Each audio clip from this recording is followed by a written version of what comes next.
with demand expected to come back, the question remains, does this mean the economy is back on track? Companies now, after experimenting with offshore in places like India, Philippines, and Poland, want to bring those jobs back. We invest in the U.S. We're the biggest exporter in the country. In the cycle we're in right now, we're creating jobs.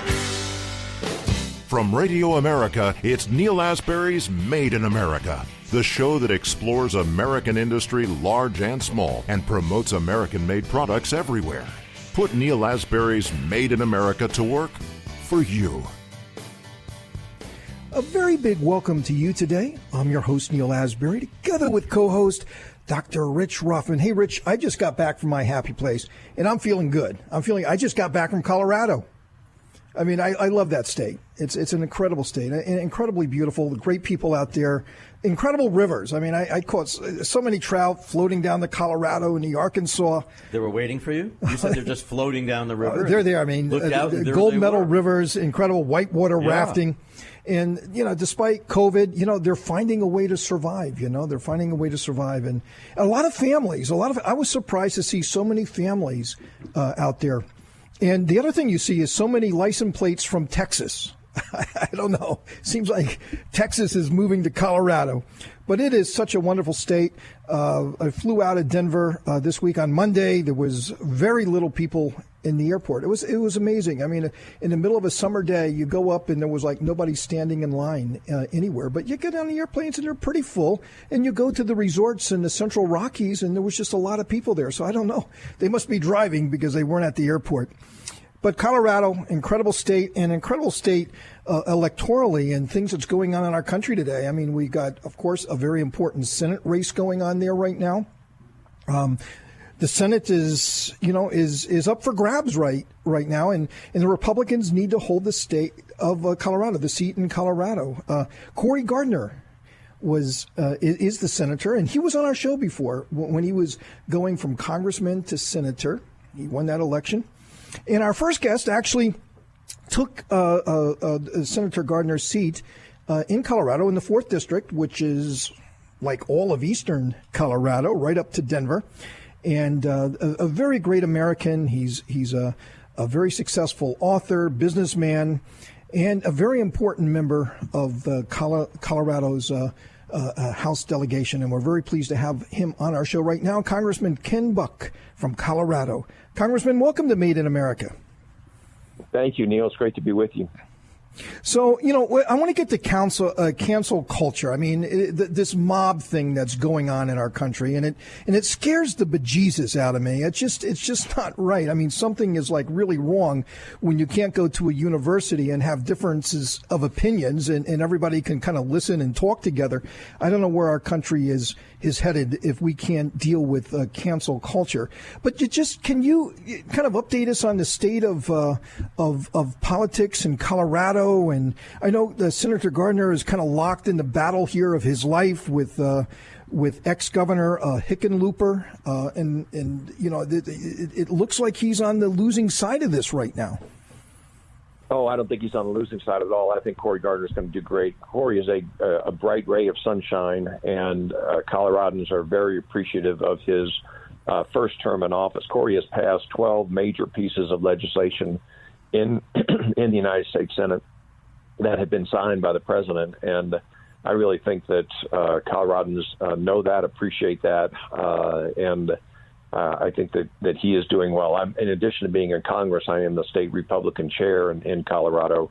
I see a lot of the indicators, polling information and other indicators, and I think Cory is really headed to a big victory in Colorado, and we're just so proud to have him serve another 6 years for us.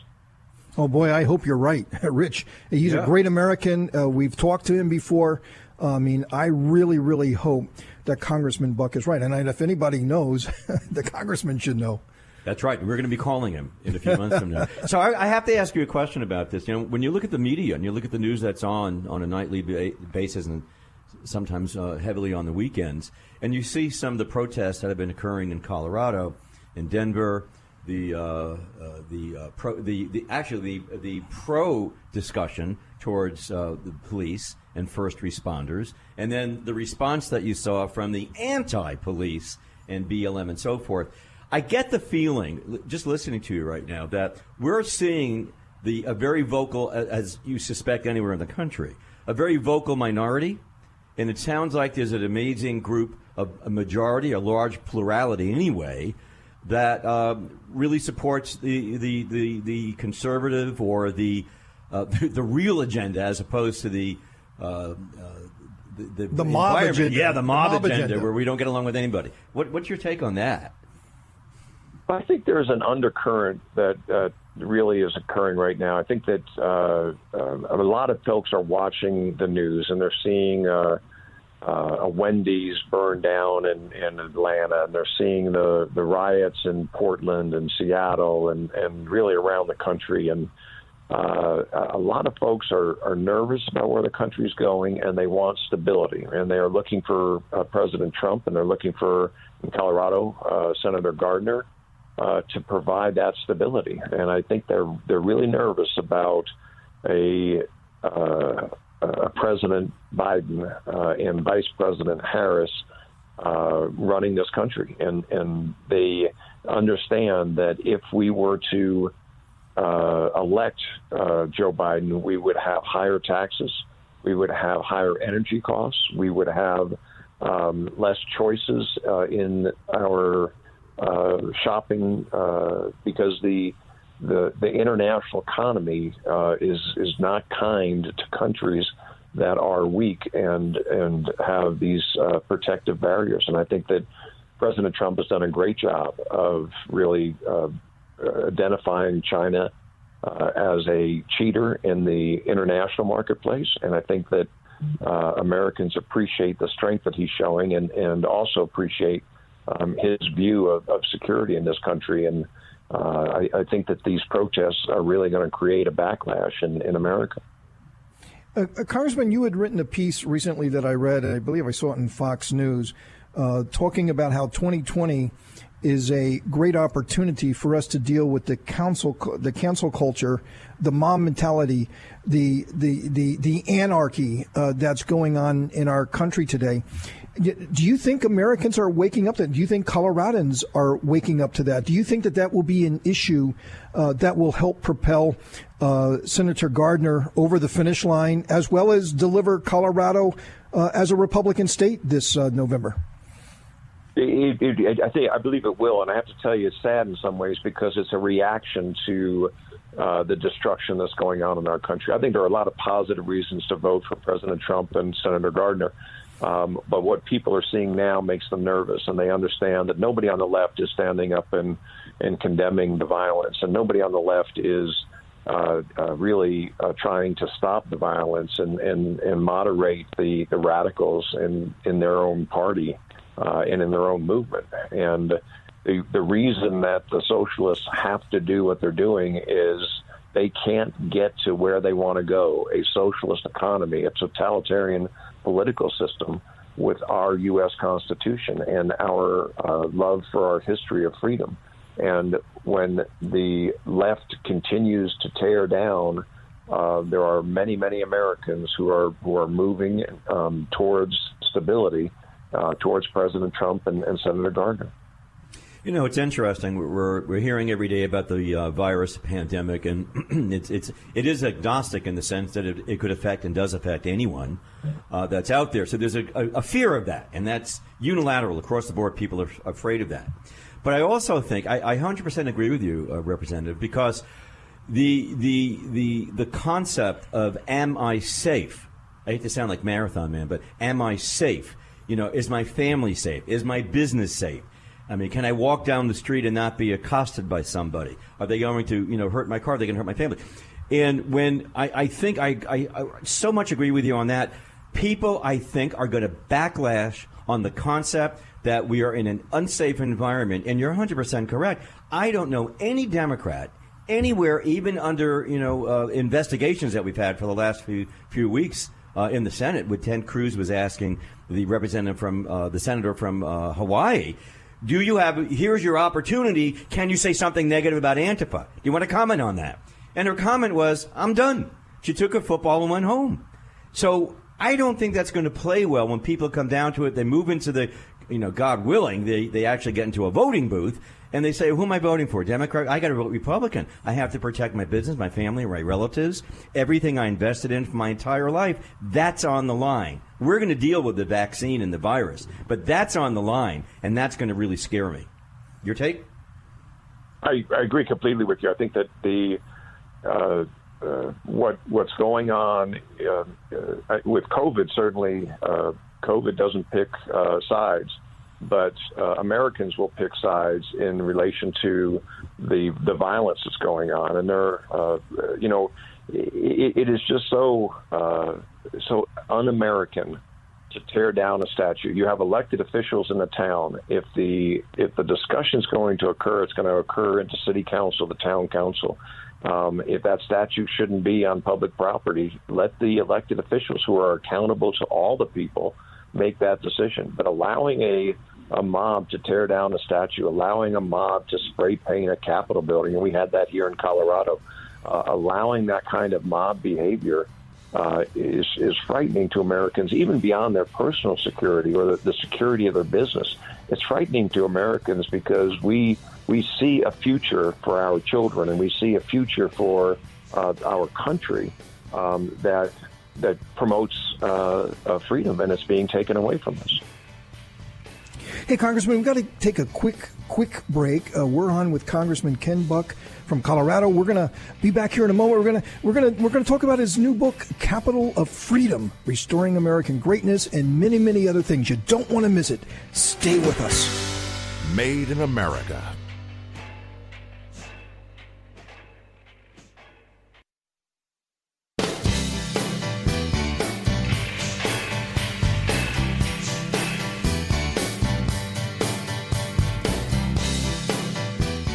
Welcome to Made in America. I'm your host, Neil Asbury, together with co-host Dr. Rich Rothman. And we're having a fascinating discussion with Congressman Ken Buck from Colorado. He's the author of Capital of Freedom: Restoring American Greatness. So, Congressman, just to follow up a moment on what we were just talking about, law and order, the silent majority, something that Richard Nixon talked a lot about. There's just a lot of people out there watching this, and they're just disgusted by it all. I mean, just completely disgusted by it all. And how, like you say, in certain jurisdictions, they're tearing down statues, they're putting their political messages on the streets, and it's like, they can do all of that, but... and those are the mayors. And those are the mayors. Those are the elected officials who are sworn in to protect the laws. This is so surreal. People are looking at this and say, "Wait a minute, this cannot be the United States." That's the backlash. And we'll take Congressman, take a look in Washington. I mean, you're in Washington. The big Black Lives Matters thing that was written on the street in big yellow letters. And I guess a conservative group wants to put a message there, a MAGA 2020 or whatever they want to write, or support the blue or whatever message that is. Shouldn't both sides get their message out? But no, not with the mob rule. No. This is just like a one-sided street here. No other views can be expressed. Something's wrong with that, and even in our nation's capital. Yeah, well, I tell you what's been going on for decades, and I talk about it in my new book, Capital of Freedom, is the left has been waging a war on the rule of law. And you can see it with sanctuary cities. You can see it just across the board when they don't like the immigration laws that have been passed by Congress and signed by the president and interpreted by the courts. When they don't like those laws, what do? They want to abolish ICE. Now they don't like the fact that police departments are stopping the anarchy. And so what do? They want to defund the police. And these less than intelligent people in office in these major cities are agreeing to that. It was so sad to see the Seattle police chief resign because the city council there has just slashed the budget to the point where the people will be unsafe and the police will be unsafe. And this assault on the rule of law has been going on for over a decade now. And we can't tolerate it. And that's why I think Americans are uniting behind candidates who respect the rule of law, like President Trump and Senator Cory Gardner in Colorado. Well, you know what? This is very interesting in your book, and I want to follow up on that right now. And that is, every time I've looked at in history, I know they don't like history, but when you look at history, and you look at Stalin, you look at Mao and others, Cuba and so forth, the number of folks who have been affected by that started with the destruction of the history. You must eliminate the history and understand where you came from to control the present. If you control the present, you control the future. And at the same time you do that, like a Cloward-Piven discussion or a Saul Alinsky rules for radicals, you overload the system, which is what we're seeing with this, cancel the culture. We're taking down signs. We're taking down monuments. We're attacking churches. You know what I mean? This is such a rule number one for socialism. And I got to tell you, I think your book is very important right now. I appreciate that. And I think it is also. I give tours of the Capitol in the evenings and have taken tours with historians to learn more and more about the Capitol. And the Capitol is just a rich museum of symbols of freedom. And everywhere you look, you can see symbols of religious freedom and separation of powers and federalism and Second Amendment rights all over the Capitol. And if we just understand our history better, we would understand why the left is so wrong in what they're trying to do. And the irony to me is, as I walk to votes, I walk alongside Democrats.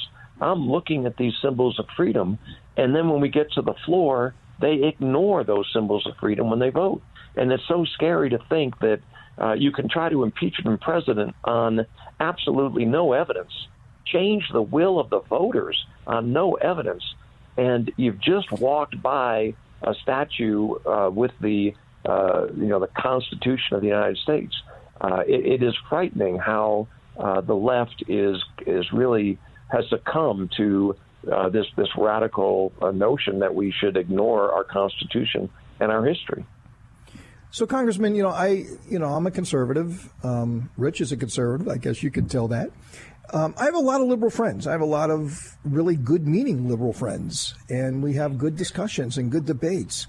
But, how do we bring it together? This is just such a charged environment, and it just keeps getting further and further out there.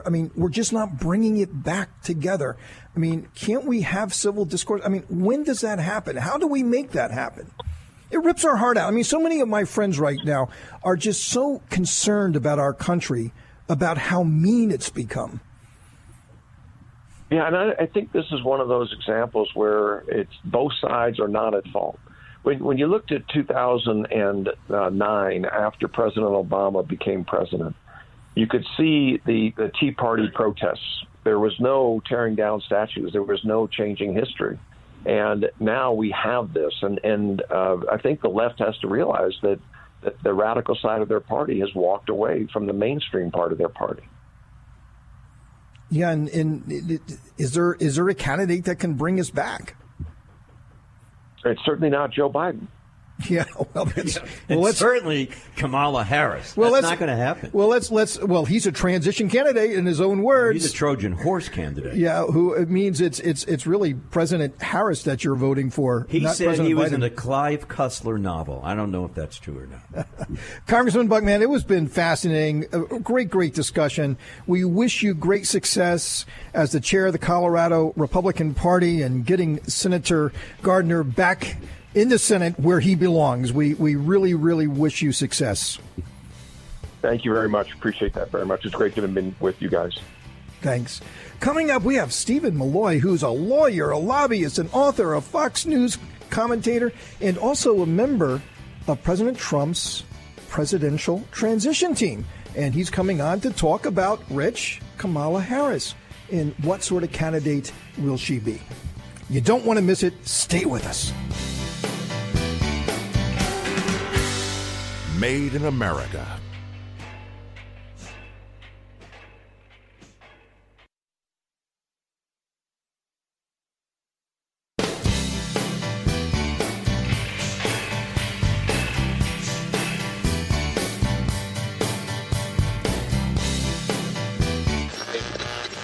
sharply higher at the open. Stocks continued to perform well over the course of the day Tuesday. And I think that bodes well here over the next couple of years for having bigger demands coming to this country. Now, more of Neil Asbury's Made in America. Welcome to Made in America. I'm your host, Neil Asbury, together with co-host Dr. Rich Ruffin. Rich, talking to Congressman Buck from Colorado, incredible conversation. I really like what he stands for. He's out there fighting a good fight.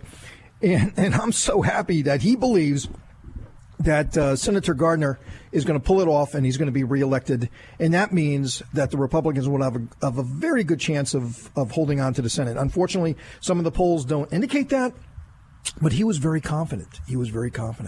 Hey, let's talk about Kamala Harris, the Green New Deal, and what sort of policies does she stand for? Because, she's been like Joe Biden. She's had a past, and all of that is now gone, and now she's over here on the left side, kind of like what happened to Biden. Everything that he stood for in the past, now he doesn't stand for any longer. I don't know what he stands for. I don't know if he knows what he stands for. I don't even know if he knows he's standing. He doesn't know if he's standing. That's the problem. We're very pleased to have with us right now Stephen Milloy, who is a lawyer, lobbyist, author, Fox News commentator, and a member of President Trump's presidential transition team. Stephen, welcome to Made in America.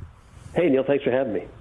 So that was very anticlimactic, right? This whole big thing about him selecting his vice president. Every since he was even in the primaries, it was like Kamala Harris was going to be the vice president nominee. So no big surprise there. No big surprise there.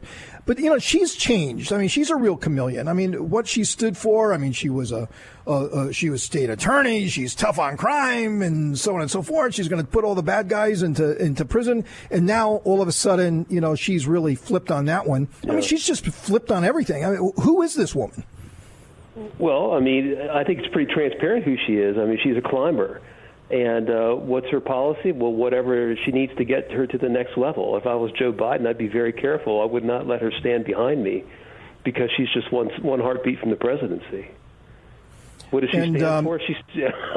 Go ahead, please. No. Well, if you just listen to the words coming out of her mouth, she's got some very radical positions. The one that concerns me the most that she might actually implement is the fracking ban. She wants to ban fracking, which of course would not only end our energy independence, it would end our energy dominance. Gas prices would go through the roof. We'd be at the mercy of OPEC, Iran, China, Russia. Who wants that to happen? That's crazy. On a goofier level, if you watch the CNN climate town hall that she participated in last fall, she was talking about she wanted to be a leader on kitchen trash bag innovation. She wanted to ban plastic straws, but she realized that paper straws weren't quite up to plastic straws, so she wanted to, she was hoping somebody could innovate on paper straws. She's just crazy. Well, that sums it up. I agree with everything he said. Next. That's it. Let's cut to the chase. No, really, I totally agree with you. She defines, well, so does Joe Biden. She defines flip-flop. But she's a dangerous flip-flop. And not only that, look, if you think about it, you know what I can't understand, Stephen? What does she bring in terms of votes, electoral votes? She's not bringing California because she's got California. We're not going to get California. We're not going to get Oregon. We're not going to get Washington. Yeah, I got to say, I don't really understand that at all because even if you're trying to get the African American vote, okay, her mother is Indian, her father is Jamaican, she's married to a white guy. I don't really see the African American connection.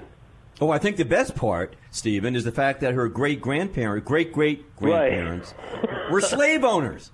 Right. How do you hide that one? Oh, but you know what? That will sort of like go down as the word, it's just a distraction. They won't allow us to discuss that. They don't allow us to criticize Kamala. I noticed that. Tucker last night got criticized because he actually said, her first name, Kamala, wrong. He said, hey, let's just check it out and see what Biden says. Yeah. And Biden says, Kamala. I thought that was just bloody brilliant that he could get away with that. But no, but she's a dangerous flip. She's a bad person. That's what I see when I see her. Well, she's a dangerous bad person. She doesn't really have any policies. She's not for anything. She's a lot like Biden. What does Biden stand for? I don't know. He just wants to be president. She's just a younger, different sex version of I just want to be president. When President Trump ran, it was, make America great again, and he sincerely meant it. And he's been living up to that campaign promise for the last 3.5 years. With Biden, I mean, he's got no program. She has nothing. She will just say and do anything. I would not let her stand behind me. That's all I got to say. Yeah, I mean, incredible. But, I read the other day, and it was kind of bizarre. I mean, super bizarre, is that they're saying, okay, Biden, you look at all the Democrat pundits, keep him in the basement, just don't put him out there, don't put him out there. And now the same thing with Kamala. Keep her in the basement, don't put her out there, don't let her talk, just keep everybody locked up, hidden, and we're going to coast into November, and then all of a sudden, they're going to be president and vice president without addressing the public or going through any sort of the traditional campaign stuff. What do you think about that, Stephen? She's such a great candidate, she couldn't even make it to Iowa. I mean, it's just the whole thing doesn't make any sense, right? I mean, what was the top number she got in the primaries? 3%? I mean, that's as far as she went. Yeah. I mean, I want her to talk as much as possible. I don't know if you saw her press conference that she just held with Biden now, where Biden wants to, governors to mandate masks if you're outside. Yeah, listen. She's just this grating, nasty woman, and I just, I just don't see that. How's that going to work? Well, here's how it works. This is how it works. The in the media now, we all see that Joe comes across as the kindly, erudite guy who's going to bring us together, just be wonderful, and she's the pit bull. I mean, she's the attack dog in this whole thing. I don't really buy this Biden is kindly, erudite, a moderate. I don't think any of that was ever true. The guy's a doddering fool, and she's a nasty, so-and-so. And I just, if their best bet is just to stay home and shut up. Well, that's what I think that they're planning on doing. Hey, Stephen, we got to take a quick break. Sure. We're on with Stephen Milloy, who's a lawyer, lobbyist, author, Fox News commentator, and we still got a lot more to talk about. Stay with us. Made in America.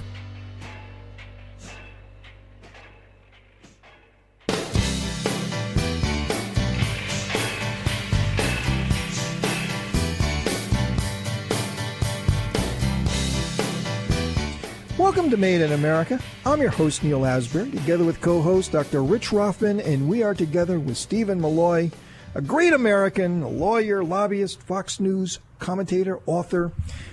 He was part of President Trump's transition team. A very, very well-connected guy, and someone who we're very proud to have on our show. So, Stephen, we talked about how Kamala, she wants to ban fracking. I mean, can she do that? I mean, we have courts and, everything's going to be in the court. Yeah. I mean, does she have the authority to do that? Because that's all part of the Green New Deal, right? I mean, that's just kind of like the warm-up for the Green New Deal, and we know how devastating that would be. Yeah, no, it's a good question. I mean, if you take the position of Obama, pen and a phone, they can do anything. If but then that's executive orders, but then it goes to court. And even with President Trump, we could see that it didn't work very well for him either. I don't know. They got pretty far with DACA, right? I mean, the Supreme Court upheld DACA, even though that was just one of those pen and phone things. Look, as far what they could do is they could end fracking on federal lands immediately, and oil, all that kind of drilling. They could do that. They'd have to let existing leases go through because there are property rights. But, they could, President Trump is now withdrawing the Obama methane rule, which would require, oil companies to tighten up their pipes and reduce methane emissions. They could reinstate that. They could reinstate all kinds of laws. Look, I worked in the coal industry during the Obama administration, and they went out of their way to destroy the coal industry, and they did. They destroyed 95% of the market value of the coal industry. They killed 50,000 jobs. They will use every bit of the federal government to break the oil industry, every bit, to bring it under control. The irony of that, Stephen, is that one of the things that we have that actually leverages us against the Russians, the one segment of their economy that was producing an enormous amount of money, other than the Clinton Foundation relationships and all the things that would buy. Forgot about that. That's the private sector, the public-private sector. She's actually one of the first P3s that actually was on Washington's Hill. But when you think about it, during the entire scenario with Obama, never once Did you see with all the money that went out to all his buddies in the marketplace in the green energy, nothing for CCT, clean coal technology, nothing. Yeah. I've interviewed a number of those folks before, and there is the ability to really clean this product.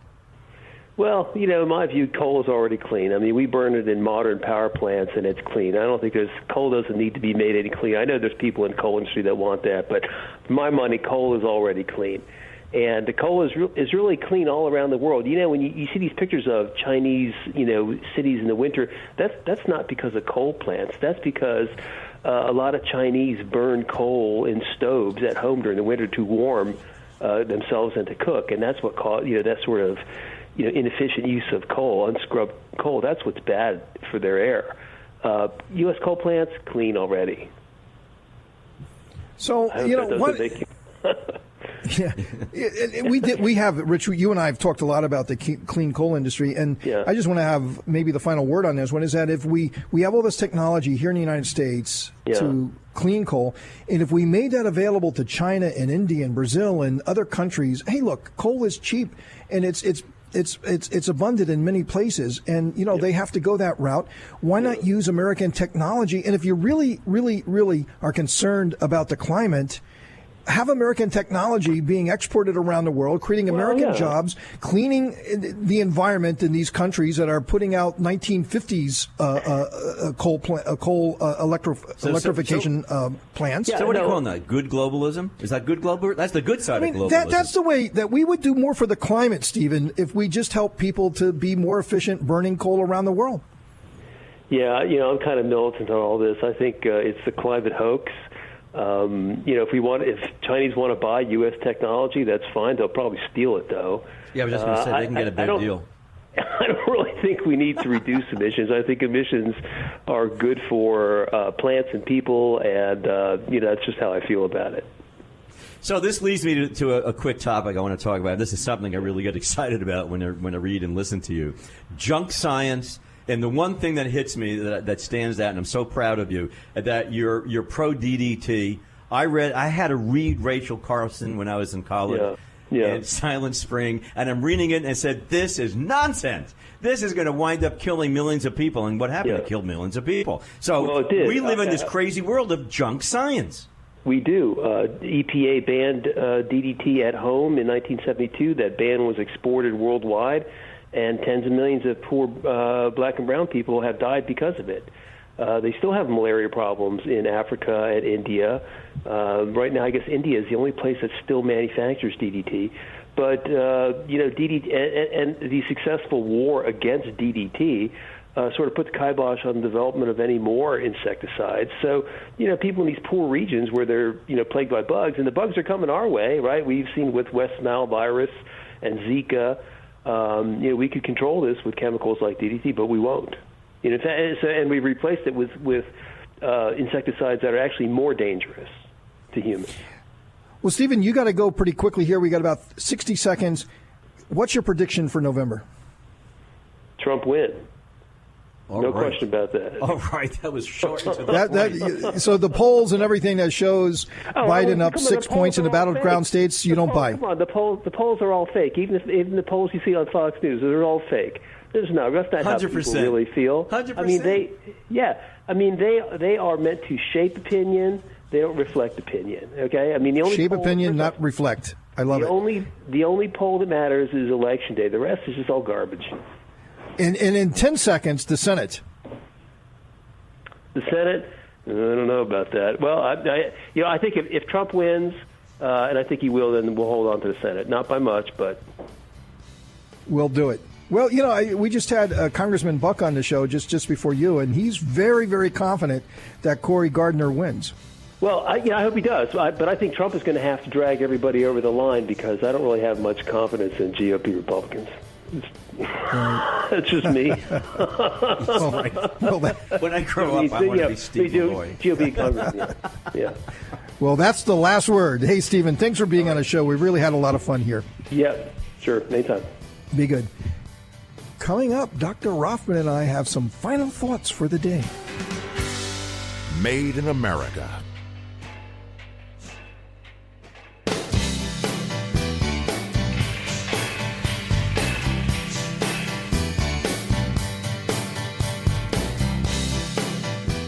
Welcome to Made in America. I'm your host, Neil Asbury, together with co-host Dr. Rich Rothman. Hey, Rich, Stephen was a great guest. I mean, he very, very fun to talk to. Smart guy. You see him in the media all the time. I'm really, really glad that he was able to join us. Very insightful. He certainly has a way with words. But there's, another thing. Just in a few moments that we have left here, you're starting to see right now a mass exodus from the country's largest cities, which are all Democrat controlled, right? I mean, you're seeing it in New York. I mean, it's crazy. I mean, New York, they're all moving out of New York, and if they can get out of New York, they're going to Florida. Icahn announced officially he's leaving, taking his whole company, moving to Florida. And I think you're going to see a lot of that, and I think you're going to see a lot more of that.